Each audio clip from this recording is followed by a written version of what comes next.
start with Gordon just a second. Yeah. We could start with yesterday's news about Ianis Hagi. How did you react to him being brought back into your first team group? That it was a contract issue from before my time. So the issue is solved. So both parties, the club and Hagi, came together, and now it's resolved. So then it's normal. He's back in the squad training, and it's by getting him back to his best level. That's the job now to do. How do you feel about that from a footballing perspective, then, having him as an option? Yes, it's not an option yet, so there's a way to go, of course. But the more players you can have that can make a difference for your team, the better as a gaffer. So clearly, I'm happy then that this situation that I didn't like to have is resolved now. You said before, as it's a contract issue before your time, does there become a point where you can get involved to try and urge both parties to sit down because you want him as a part of your team, or do you have to stay with it altogether? I don't want to respond to that. So that's internal business. Dujon Sterling, new contract for him as well. What does that say about the way you and the club see him? That Dujon showed several good things last season, this season. For me, last season more than this season. He struggled a bit with his fitness, so we need to get him better in that way. But that he deserved this new contract. We believe a lot in his qualities for the future, and he showed also in different positions that he's ready to fight for the club, for the squad. So it's important to keep those kind of players also in the club for the future. Dujon, is it important for him in his long-term career if he settles down into one position and isn't sort of bouncing about? Yes, of course, but you need to also to show them that you can play 10 games in a row in that way, in that position, and then you can compete. He can compete in a lot of positions with a lot of players, but you need to show consistency, and that's what we're going to work on with him the next couple of months to get him to make him that kind of player, and then he can compete in different positions. But then the idea is to do it in one. Is there anything to say about Ianis and the way he has behaved in the time when he's not been great? No, he behaved all the time well, and our contact was good all the time, so there was never a problem between us. We met each other a lot of times here in the building, so he did everything what you expect from a professional player. But it's in those situations it's maybe not always the case, but he's been an example in that way for sure. How far behind the rest of the group? You want in miles or in kilometers? No, yeah, it doesn't work that way. So Ianis trained now one time. Of course, he trained all the time with second team. We let him play also the games with the second team to keep his fitness as high as possible. So we will see the next days, the next weeks, how that is. And it's about fighting for the places in the squad, in the team. It's for him the same as for other players. So do you have an idea where specifically Dujon will end up in terms of his position? Yeah, I have an idea for the future, but it's too fast to say that. Just on Ianis, it's like a new signing for you, right? Is that the way you look on it, that it's somebody who can contribute? Yes, for sure. It's a new signing in that way, because I was never able to work with him and to have him in my squad.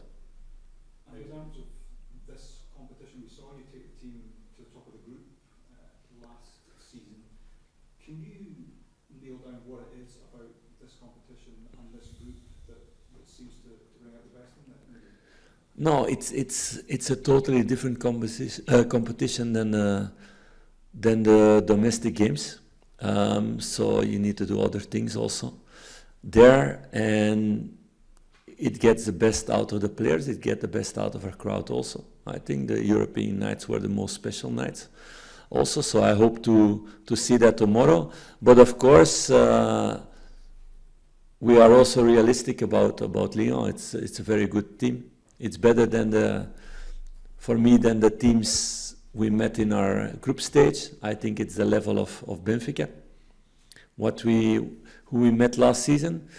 But if you see the difference in budget, in the money they've spent with this squad, and I know a lot of players from this squad still from my time in Monaco, but also the players who they brought in for 20, 25, 32 million.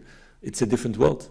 We know that, but we're going to fight with our qualities towards them, like we did against Betis Sevilla or against Benfica, because it was also comparable in that way. Philippe, you mentioned it there about playing at Ibrox again. How much will that give everyone a lift, the first European game at Ibrox this season? No, everybody's looking forward to that, and I think the fans also, they love to see quality. They're demanding on that way, so they love to see also quality on the other side, as long as we win. So those are always exciting nights as a fan, I think. This Lyon team has a lot of experience, a lot of players with a really big career, like I said, in Arsenal, or Matic in Chelsea and Man U, or Tolisso in Bayern Munich, and they have a lot of young, exciting talents also, like Cherki, who's one of the stars of French football, but also the new wingers with Fofana, Nuama, Zaha also has a big reputation. They have two squads with quality players. So that's always exciting to see what we with our qualities can show against that. So I'm looking forward to that. On Ianis, you mentioned it was a contract issue. Are you able to say if he's made a sacrifice to... Yeah, I said both parties worked towards each other and found each other finally. So that's a good thing. In terms of your squad selection, is Mohamed back after missing the half season? Yes, he will be back in the squad, yes. Any other team news?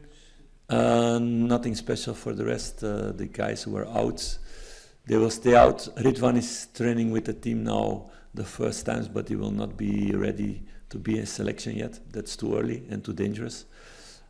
So we need to take a little bit more time for that. Do you feel your experience of French football helps at all coming into this game in the build-up?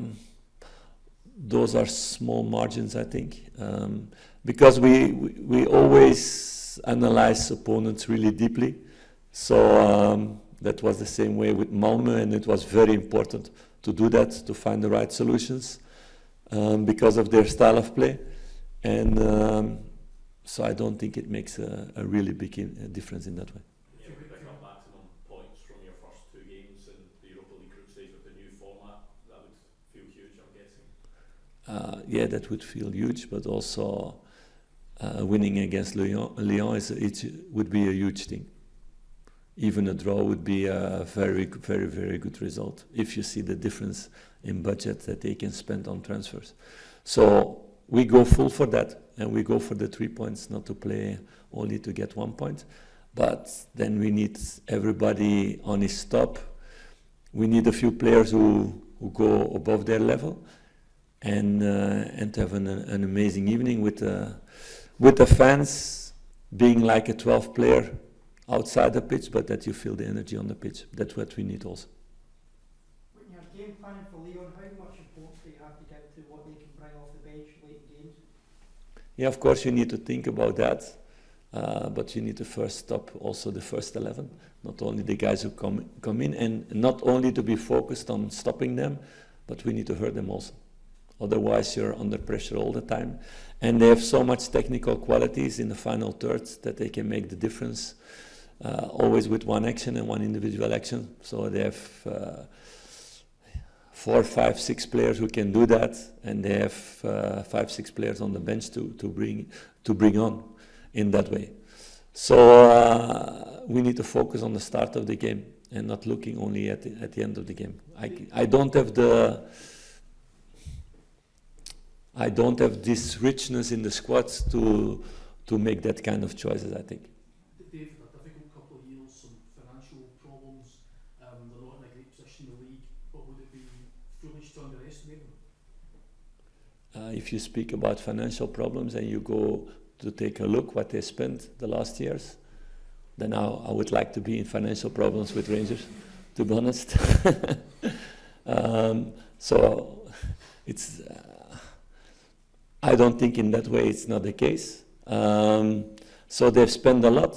They spend a lot on experienced players, but also on young, talented players. Like I said, they bought guys for 25 million. They bought 2 players in Ghent for, I think, 34 million together.